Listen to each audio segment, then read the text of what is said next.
اعوذ باللہ من الشیطان الرجیم، بسم اللہ الرحمن الرحیم۔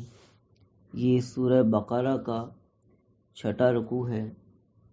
اس میں بنی اسرائیل کے ساتھ اللہ رب العزت نے جو معاملات فرمائے بڑی تفصیل کے ساتھ یہاں سے وہ سارے معاملات ذکر ہو رہے ہیں۔ 5ویں رکوع میں اسی چیز کا اجمالی ذکر تھا، چنانچہ وہاں پر بھی یہی خطاب تھا، یا بنی اسرائیل اذکروا نعمتی التی انعمت علیکم، اور اس میں اللہ رب العزت نے انہیں حکم فرمایا اوفو بعہدی اوفی بعہدکم، تم میرے ساتھ عہد کو پورا کرو، میں تمہارے ساتھ اپنے عہد کو پورا کروں گا۔ پہلی 3 آیات میں اللہ رب العزت نے توحید کے متعلق اور عقائد کی درستگی سے متعلق حکم دیا، اور اگلی 4 آیات میں اللہ تعالیٰ نے اعمال سے متعلق تلقین فرمائی۔ اب یہ جو 6واں رکوع ہے، یہاں سے باقاعدہ بڑی تفصیل کے ساتھ بنی اسرائیل کے ساتھ اللہ تعالیٰ کے انعام و احسان کا ذکر ہو رہا ہے۔ تو پھر وہی جو حصہ جس میں اللہ رب العزت انہیں یاد دہانی کرواتے ہیں کہ میری نعمتوں کو یاد کرو، تو حصہ یہاں پر بھی ذکر فرماتے ہیں، خطاب کرتے ہیں، یا بنی اسرائیل اذکروا نعمتی التی انعمت علیکم، اے بنی اسرائیل میری ان نعمتوں کو یاد کرو جو میں نے تم پر فرمائی۔ وَأَنِّي فَضَّلْتُكُمْ عَلَى الْعَالَمِينَ، اور میں نے تمہیں جہان والوں پر فضیلت بخشی۔ امت محمدیہ علی صاحبہ الصلاۃ والسلام، ان کے علاوہ تمام عالم میں اللہ تعالیٰ نے بنی اسرائیل پر جو انعام و احسانات فرمائے ہیں ان کی نظیر نہیں ملتی، اور اللہ تعالیٰ نے ان پر بہت ہی فضل فرمایا، بڑے رحمت والے معاملے فرمائے۔ جہاں جہاں وہ غلطیاں کرتے تھے وہاں وہاں بھی اللہ تعالیٰ کی طرف سے رحمت اور عنایت آتی تھی، اور اللہ تعالیٰ نے ان کو جو کہیں سزا دی ہے تو سزا میں بھی رحمت کا پہلو موجود ہے۔ لیکن جب انہوں نے بہت سرکشی کی تو سرکشی کی وجہ سے پھر اللہ تعالیٰ کی طرف سے احکام سخت بھی آئے۔ لیکن اوورآل اگر دیکھیں اور مجموعی طور پر دیکھیں تو بنی اسرائیل پر اللہ تعالیٰ کے بہت سارے احسانات، اندازہ لگائیے کہ اتنے انبیاء علیہ السلام جتنے بنی اسرائیل میں آئے ہیں اتنے کسی قوم میں نہیں آئے۔ حضرت ابراہیم علیہ السلام کے صاحبزادے حضرت اسحاق علیہ السلام ہیں، اور حضرت اسحاق علیہ السلام کے صاحبزادے حضرت یعقوب علیہ السلام۔ یعقوب علیہ السلام کا لقب ہی اسرائیل ہے، اور ان کی ساری اولاد بنی اسرائیل کہلاتی ہے۔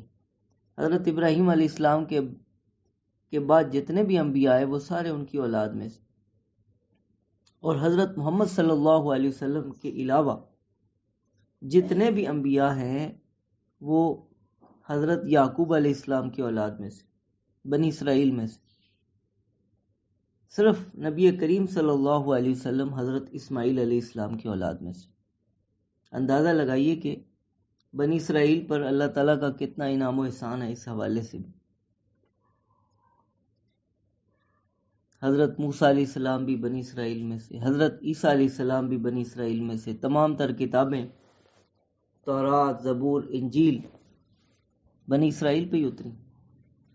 قرآن کریم اللہ تعالیٰ نے نبی کریم صلی اللہ علیہ وسلم پر اتارا، اور آپ صلی اللہ علیہ وسلم بنی اسماعیل میں سے تشریف لائے، اور اسی بات کا ان کو دکھ تھا، اور اسی پہ وہ بگڑے اور متعصب ہوئے کہ یہ بنی اسرائیل سے کتاب اور نبوت بنی اسماعیل میں کیسے چلی گئی۔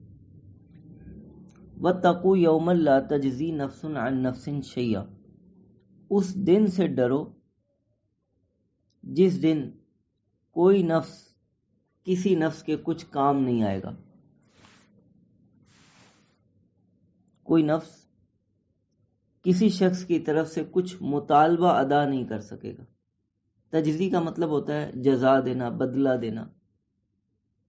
یعنی کوئی یہ کہے کہ اس کو چھوڑ دیا جائے اور مجھے لے لیا جائے، مجھے پکڑ لو، اس کو چھوڑ دو، یا یہ کہے کہ اس کی طرف سے میں یہ بدلہ ادا کرتا ہوں، اس کو چھوڑ دیا جائے، ایسا کچھ بھی نہیں ہوگا۔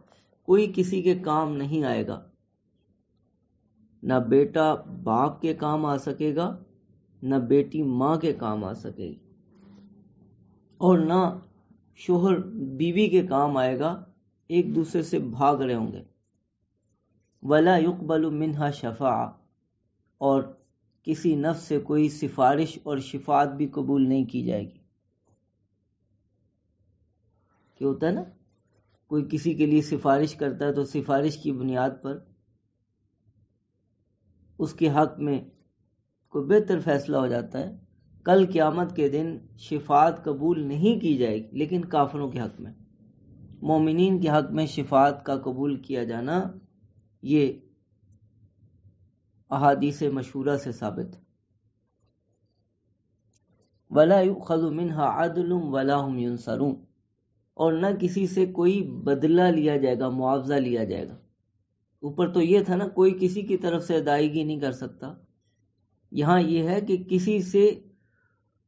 کسی آدمی سے جو پھنسا ہوا ہے مصیبت میں، عذاب میں گرفتار ہے، اس سے بھی کوئی معاوضہ اور کوئی بدلہ نہیں لیا جائے گا۔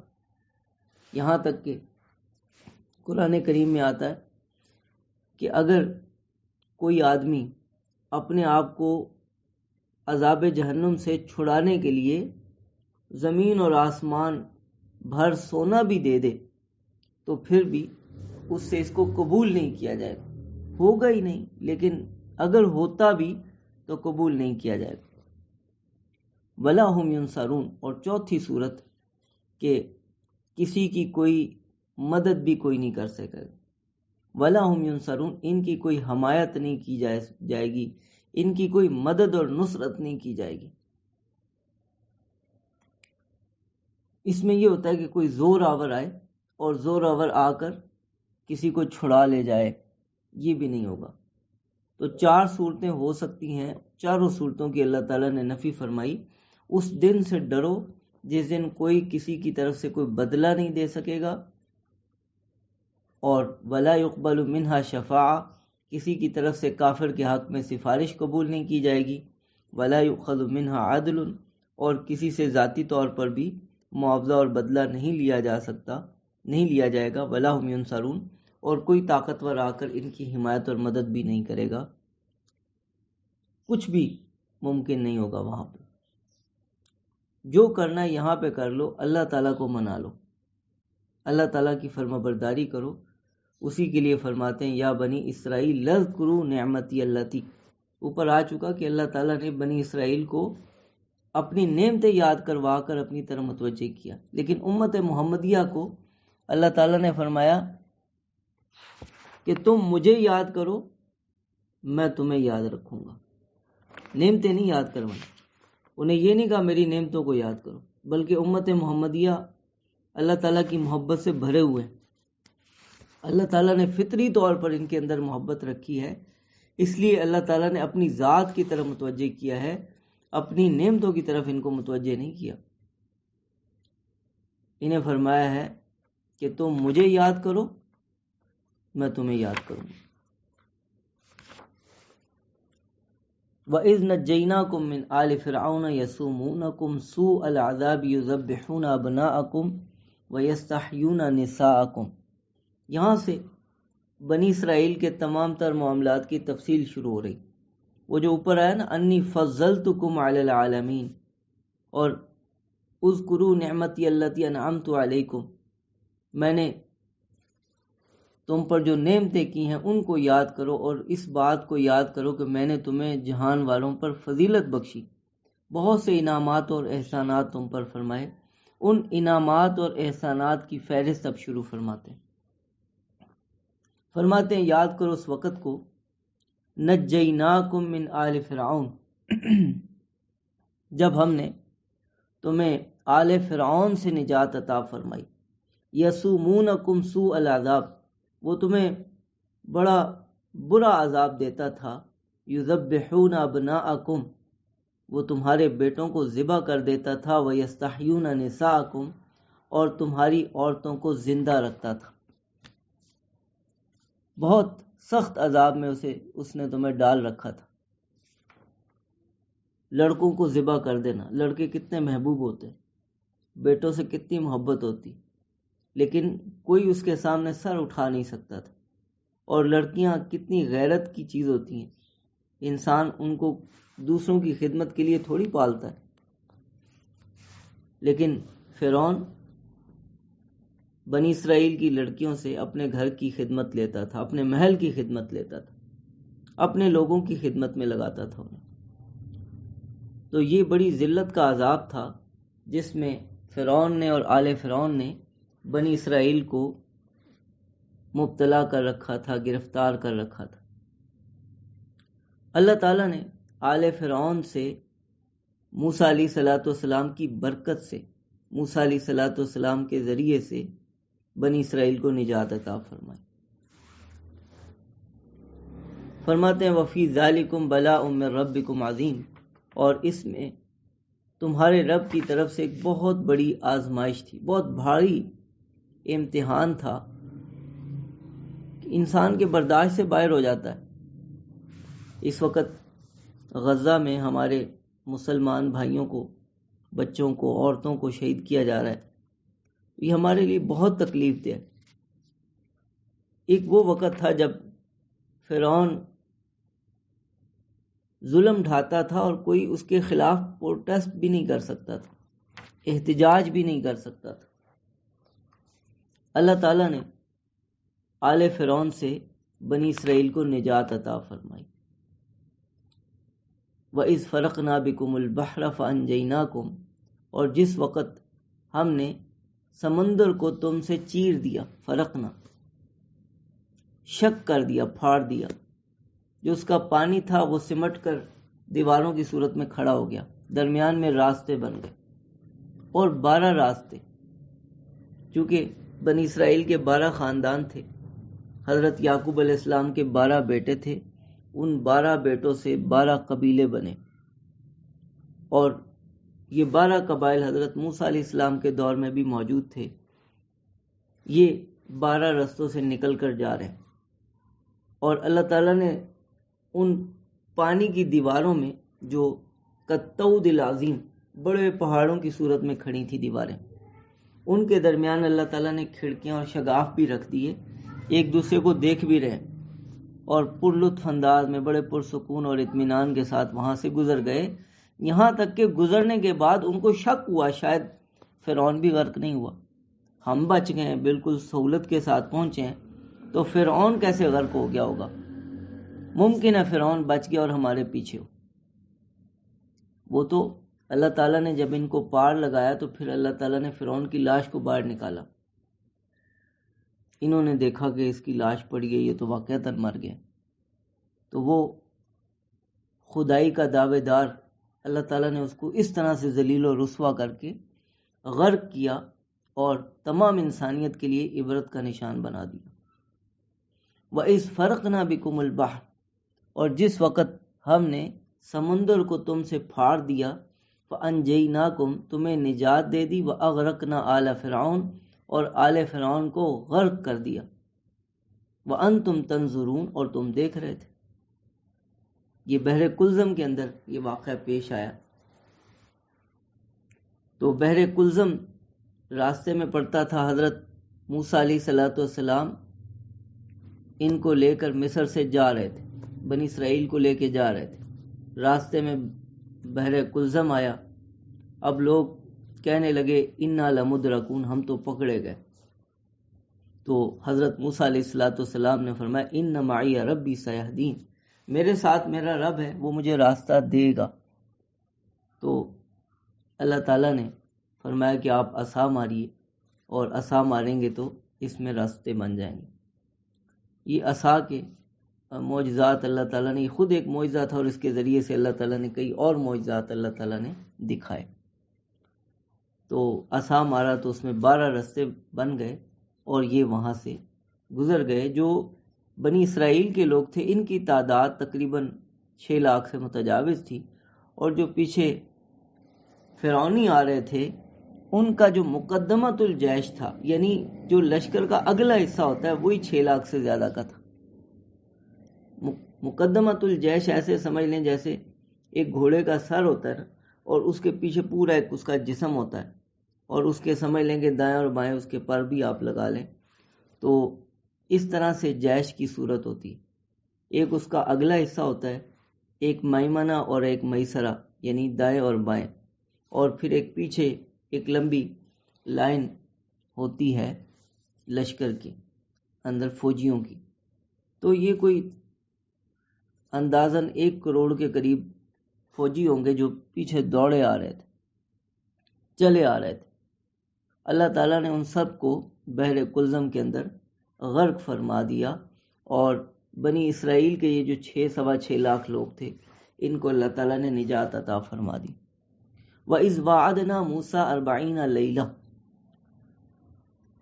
اور یہ اگلا احسان اور انعام، اور پھر ان کی جو بدعنوانی تھی اور کرتوت تھی وہ بھی اللہ تعالیٰ ذکر فرماتے۔ یاد کرو اس وقت کو جب ہم نے موسیٰ علیہ السلام سے 40 راتوں کا وعدہ کیا۔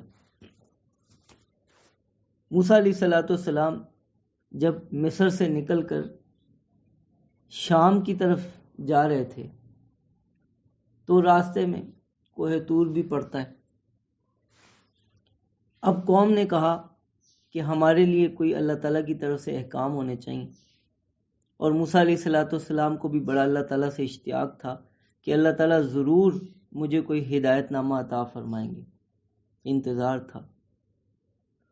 اللہ تعالیٰ کی طرف سے وعدہ ہوا کہ تم کوہ طور پر آ کر ٹھہرو، اور وہاں پر 40 دن آپ ٹھہریں گے تو اللہ تعالیٰ آپ کو اپنی طرف سے کتاب اور ہدایت نامہ عطا فرمائیں گے۔ اور حکم میں یہ بھی تھا کہ بنی اسرائیل والوں کو بھی ساتھ لے کے آئیے، اپنی قوم کو بھی ساتھ لائیے۔ موسیٰ علیہ السلام کو اتنا زیادہ اشتیاق تھا، اتنا زیادہ شوق تھا کہ وہ اپنی قوم کو یہ کہہ کر کہ تم پیچھے پیچھے آؤ، میں ذرا پہنچتا ہوں۔ وہاں پہنچ گئے۔ اللہ تعالیٰ نے پوچھا جلدی کیوں آ گئے، جلدی کیوں آ گئے؟ تو موسیٰ علیہ السلام نے جواب میں کہا، عرض کیا، عجلت الیک ربی لترضی، میں اس لیے جلدی آیا تاکہ تو مجھ سے راضی ہو جائے۔ تو پھر اللہ تعالیٰ نے بتایا کہ وہ تمہاری قوم نے پیچھے بچھڑے کو معبود بنا لیا ہے۔ حضرت ہارون کے زیر انتظام تھے یہ لوگ، زیر نگرانی تھے۔ ادھر ایک سامری جادوگر تھا، سامری نامی آدمی تھا، اس کا نام بھی موسیٰ ہی تھا، اور اس دور میں 2 موسیٰ ہوئے، 2 موسیٰ۔ ایک یہ سامری تھا، اس کا نام بھی موسیٰ، اور اس کی پرورش کی حضرت جبرائیل امین نے۔ اس کی ماں نے اس کو فرعون کے عذاب سے اور سزا سے بچانے کے لیے کہ وہ بچوں کو قتل کر دیتا تھا، ایک غار میں رکھ دیا۔ جبرائیل امین آتے، اس کو شہد والی انگلی چٹاتے، اس طرح سے اس کی پرورش ہوتی رہی۔ دوسری طرف جو موسیٰ علیہ السلام، ان کی پرورش اللہ تعالیٰ نے فرعون کے ذریعے سے کروائی۔ تو حالات اور سرکمسٹینسز یہ آپ کے اندر، ان پر سارا کچھ ڈیپینڈ نہیں کرتا کہ آپ کیا کر سکتے ہیں اور آپ کیا نہیں کر سکتے، اور آپ ہدایت کو اختیار کریں گے یا آپ گمراہی کی طرف جائیں گے، سارا کچھ ان پہ ڈیپینڈ نہیں کرتا۔ ہم لوگ جو ہمیشہ حالات کو اور مسائل کو اور سرکمسٹینسز کو ہم انہی کا شکوہ کرتے رہتے ہیں، اور انہی پہ ہم جو ہے نا وہ سب کچھ ڈالتے رہتے ہیں، یہ ہماری کوتاہی ہے۔ فرعون کے پاس رہ کر حضرت آسیہ کتنے بڑے مرتبے کو پہنچ گئی۔ موسیٰ علیہ السلام کو اللہ تعالیٰ نے کس مقام پر پہنچایا۔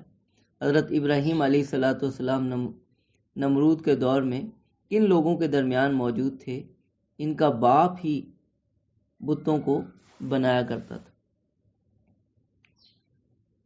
تو یہ سارا کچھ اسی پہ نہیں ڈالنا چاہیے کہ حالات میرے گرد بڑے خراب ہیں، میں ہدایت کو اختیار ہی نہیں کر سکتا، میں سیدھے راستے پہ آنا بھی چاہوں تو میں نہیں آ سکتا، ایسا کچھ نہیں۔ تو بہرحال اللہ تعالیٰ نے موسیٰ علیہ السلام کو بتایا کہ وہ جادوگر جو سامری ہے اس نے ایک بچھڑا بنایا اور بچھڑا بنا کر ان لوگوں کو گمراہ کر دیا۔ اس کا تفصیلی واقعہ دیگر جگہوں پہ قرآن پاک میں موجود ہے۔ وَإِذْ وَعَدْنَا مُوسَىٰ 40 لَيْلَةً، اور جس وقت ہم نے موسیٰ علیہ السلام سے 40 راتوں کا وعدہ کیا، یعنی 40 دن اور راتوں کا۔ ثُمَّ اتَّخَذْتُمُ الْعِجْلَ مِن بَعْدِهِ، پھر تم نے اس کے بعد بچھڑے کو معبود بنا لیا۔ سامری نے ان سب سے وہ سونا اور چاندی، وہ زیورات اکٹھے کیے جو یہ قبطیوں سے یعنی فرعونیوں سے لے آئے تھے، اور ان کو جمع کر کے اس نے پگھلایا، اور پگھلا کر ایک بچھڑا اس نے بنایا، ڈھالا، اور اس میں وہ مٹی جو اس نے حضرت جبرائیل امین کے گھوڑے کے پاؤں سے لی تھی وہ اس میں ڈال دی، تو وہ بولنے لگا، اور پھر اس نے کہا یہ تمہارا خدا ہے، اور موسیٰ علیہ السلام بھول گئے، اب انہوں نے اس کو خدا بنا لیا۔ ثم اتخذتم العجل من بعده وانتم ظالمون، پھر تم نے اس کے بعد اس بچھڑے کو معبود بنا لیا اور تم ظالم تھے۔ ثم عفونا عنکم من بعد ذلک، پھر ہم نے اس کے بعد تم سے درگزر فرمایا، لعلکم تشکرون، تاکہ تم شکر ادا کرو۔ اس کی سزا کیا ملی وہ آگے آ رہی، ایک آیت کے بعد آگے آ رہی۔ درگزر ایسے نہیں فرما دیا بلکہ سزا کے ساتھ۔ اللہ تعالیٰ نے سزا بھی دی، اور سزا دینے کے بعد پھر ان لوگوں کو جن کو سزا مل گئی آخرت کا عذاب معاف فرما دیا، اور جو لوگ بچ گئے ان کو اپنے انعام اور احسان سے محروم نہیں کیا، کتاب ان کو بھی عطا کی۔ اللہ تعالیٰ نے ایسا نہیں کیا کہ تم لوگ اتنے بدبخت ہو اور اتنے ناشکرے ہو اور اتنی بھی تمہیں سمجھ اور فہم نہیں، تمہیں ہم کتاب ہی نہیں دیتے، ایسا نہیں کیا۔ وَإِذْ آتَيْنَا مُوسَى الْكِتَابَ وَالْفُرْقَانَ لَعَلَّكُمْ تَهْتَدُونَ، اور ہم نے موسیٰ علیہ السلام کو کتاب اور فیصلہ کن چیز، فرقان کہتے ہیں فیصلہ کن چیز، قرآن پاک کا بھی ایک نام فرقان۔ اللہ تعالیٰ نے یہ فرقان جو ذکر کیا اس کے بارے میں دونوں احتمال ہیں، ممکن ہے کہ یہ تورات ہی کا ایک دوسرا لقب ہو، کیونکہ فیصلہ کن کتاب تو وہ بھی تھی، اپنے دور کی فیصلہ کن ترین کتاب۔ قرآن پاک کے بعد جو سب سے معتبر ترین کتاب اپنے وقت میں اور سب سے زیادہ معظم کتاب وہ تورات، اور انجیل بھی اس کی ایکسپلینیشن اور اس میں کچھ احکام کے اندر تبدیلیاں کر کے انجیل اتاری گئی، جو بنیادی کتاب تھی پیچھے وہ تورات۔ تو ہم نے موسیٰ علیہ السلام کو کتاب عطا کی، والفرقان، اور فیصلہ کن چیز یعنی تورات، اور دوسرا اس کا معنی معجزات بھی ہو سکتا ہے، کیونکہ فیصلہ کن تو معجزات بھی ہوتے ہیں، جو معجزات ہوتے ہیں وہ جھوٹے اور سچے کے درمیان فیصلہ کر دیتے ہیں، جیسے جادوگروں کے درمیان اور موسیٰ علیہ السلام کے درمیان فیصلہ اسی طرح سے ہوا کہ موسیٰ علیہ السلام کے پاس معجزہ تھا اور ان کے پاس جادو تھا، تو جادو جو ہوتا ہے وہ معجزے کے سامنے نہیں ٹھہر سکتا۔ اللہ تعالیٰ حق کے ذریعے سے باطل کو مٹا دیتے ہیں، حق کو ہمیشہ غالب کر دیتے ہیں۔ لعلکم تہتدون، تاکہ تم ہدایت پاؤ، سیدھے راستے پہ آ جاؤ۔ اب یہ آیت نمبر 54 میں اللہ تعالیٰ نے ان کی سزا کا ذکر کیا۔ وَإِذْ قَالَ مُوسَىٰ لِقَوْمِهِ، اور جس وقت موسیٰ علیہ السلام نے اپنی قوم سے کہا، یا قوم انکم ظلمتم انفسکم، اے میری قوم تم نے اپنے اوپر ظلم کیا، باتخاذکم العجل، عجل کہتے ہیں بچھڑے کو معبود بنا کر، فتوبوا الی بارئکم، باری کہتے ہیں خالق کو، ہم لفظ استعمال کرتے ہیں باری تعالیٰ، بارئکم، بس تم توبہ کرو اپنے خالق سے، اپنے پروردگار سے توبہ کرو، فاقتلوا انفسکم، اور اپنوں کو قتل کرو، یعنی تم میں سے بعض کو قتل کریں۔ جنہوں نے بچھڑے کی پوجا نہیں کی وہ ان کو قتل کریں جنہوں نے بچھڑے کی پوجا کی ہے۔ تو اس شریعت کے اندر احکام سخت تھے۔ یہ شریعت محمدیہ ہے، اس میں تو اللہ تعالیٰ کا انعام اور احسان بے حساب ہے، بے حساب۔ بنی اسرائیل پر اللہ تعالیٰ نے بہت احسانات فرمائے، لیکن جو امت محمدیہ پر احسانات کی بارش ہے اس کی نظیر تو کہیں اور ہے ہی نہیں۔ اللہ تعالیٰ نے جو محبت ان سے فرمائی ہے، ان کو تو فرمایا کنتم خیر امت، تم بہترین امت ہو۔ بنی اسرائیل سے تو یہ کہا کہ تم پر ہم نے بڑے احسانات کیے، لیکن امت محمدیہ کو اللہ تعالیٰ نے فرمایا کنتم خیر امت، تم بہترین امت ہو۔ تو اب وہ لوگ قتل کریں گے جنہوں نے بچھڑے کی پوجا نہیں کی، ان کی جو بچھڑے کی پوجا کر چکے ہیں ان کو وہ قتل کریں گے۔ تو میں نے کہا شریعت محمدیہ میں بھی بعض احکام ہیں جن میں بعض صورتیں ایسی ہیں جس میں قتل کا حکم ہے، جیسے کوئی ارتداد اختیار کر لے، مرتد ہو جائے، جیسے کوئی زنا کر لے شادی شدہ ہونے کے باوجود، جیسے کوئی کسی کو ناحق قتل کر دے، تو ایسی صورت میں اس کی سزا قتل ہے۔ تو اس شریعت کے اندر شرک کی اور کفر کی جو سزا تھی وہ قتل۔ ذالکم خیر لکم عند بارئکم، یہ تمہارے حق میں تمہارے پروردگار کے ہاں بہتر ہے۔ اور ہماری شریعت کے اندر اگر کوئی کفر و شرک کر لے، اللہ تعالیٰ سے توبہ کر لے تو اللہ تعالیٰ معاف فرما دیتے ہیں۔ اس دنیا میں معافی ممکن ہے، لیکن اس دنیا سے جانے کے بعد معافی ممکن نہیں۔ فتاب علیکم، اللہ تعالیٰ نے تمہاری توبہ قبول کر لی۔ انہ هو التواب الرحیم، بے شک وہ توبہ قبول کرنے والا مہربان ہے۔ وَإِذْ قُلْتُمْ يَا مُوسَىٰ لَن نُؤْمِنَ لَكَ حَتَّىٰ نَرَى اللَّهَ جَهْرًا، جب اللہ تعالیٰ نے تورات کی تختیاں عطا فرما دیں تو اب قوم کہنے لگی کہ جی ہم تو اس وقت تک اس کتاب کو نہیں مانیں گے جب تک کہ ہم اللہ تعالیٰ کی آواز نہ سن لیں، اللہ تعالیٰ ہم سے خود نہ کہہ دیں کہ یہ میری کتاب۔ موسیٰ علیہ السلام نے اپنی قوم میں سے 70 لوگوں کو چنا اور انہیں اللہ تعالیٰ سے ملاقات کے لیے، اللہ تعالیٰ کی طرف سے حکم سنانے کے لیے کوہ طور پر لے گئے۔ اب وہاں پر پہنچے 70 آدمی، تو وہاں پر انہوں نے اور ہی تیور دکھائے اور رنگ بدلا، کہنے لگے ہم اللہ تعالیٰ کو جب آمنے سامنے دیکھیں گے تب ہم مانیں گے۔ حالانکہ کلام سن لیا، انہوں نے خود اللہ تعالیٰ کا کلام سنا، اللہ تعالیٰ نے انہیں فرمایا کہ یہ میرا کلام ہے اور تم اس کو مانو اور اس پر عمل کرو۔ اب وہ کہنے لگے کہ ہم اس وقت تک نہیں مانیں گے جب تک کہ اللہ تعالیٰ کو نہ دیکھ لیں۔ تو اللہ تعالیٰ کو دیکھنے کی طاقت تو کسی میں ہے نہیں۔ اللہ تعالیٰ کی طرف سے ان پر اس گستاخی کی وجہ سے بجلی کی کڑک آئی اور سارے کے سارے اس سے مر گئے، اور موسیٰ علیہ السلام بھی ہوش ہو گئے۔ تو اسی چیز کا ذکر ہے یہاں پر۔ اللہ تعالیٰ نے انعامات اور احسانات فرمائے اور وہ بدعنوانیاں کرتے رہے۔ اب دیکھیے کہ یہ کتنی بدتمیزی ہے کہ یہ کہا جائے کہ ہم اس وقت مانیں گے جب اللہ تعالیٰ ہم سے خود کہیں گے یہ میرا کلام۔ یہ کتنی بدتمیزی۔